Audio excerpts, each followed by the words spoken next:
আপু, আপনি আমাদের স্টুডিও থেকে কি সার্ভিস নিয়েছেন চুলের? আমি চুলের রিবলিং কেরাটিন সার্ভিসটা নিয়েছিলাম। ক্যারাটিন। হুম। আর ক্যারাটিন করার আগে আপনার চুলের কি অবস্থা ছিল? আমার চুল অনেক ড্যামেজ হয়ে গেছিল, একেবারে নষ্ট হয়ে গেছে। একদম রাফ ছিল না? হুম। আগাগুলো একদম নষ্ট চুল ছিল না? যাই হোক, আমরা কিন্তু চুলের আগা কাটি নাই, না কেটে চুলের লেন্থ ঠিক রাখি কিন্তু আমরা ক্যারাটিন সার্ভিস দিয়েছি। আলহামদুলিল্লাহ অনেক সুন্দর হয়েছে। এখন আপনি বলেন তো, আমাদের এই ক্যারাটিন সার্ভিস নিয়ে আপনার কেমন হয়েছে, আপনার কেমন পছন্দ হয়েছে? আলহামদুলিল্লাহ আমার অনেক ভালো লাগছে। আমার চুল আগে অনেক ড্যামেজ ছিল, এখন আলহামদুলিল্লাহ অনেক সুন্দর। আর আপনারা যারা এরকম চুল পেতে চান সবাই সুজিস মেকওভার পার্লারে চলে আসবেন।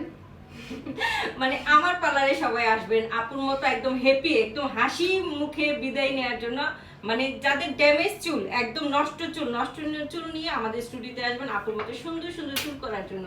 কোথায় আসতে হবে? কুমিল্লা ঝাউতলা খ্রিস্টান পাড়ায়, যেখানে এবি ফুড আছে, এবি ফুডের গলিতে মাহির লজ, লিফটের 2 সিঁড়িতে 3য় তলা। এমন রেশমি রেশমি চুল করে জামাইকে পাগল করবেন। আপু কিন্তু রাতে জামাইকে ভিডিও কলে দেখাইছে, জামাই ফিদা হয়ে গেছে। আপনারাও ফিদা হওয়ার জন্য সুচিস মেকওভারে চলে আসবেন।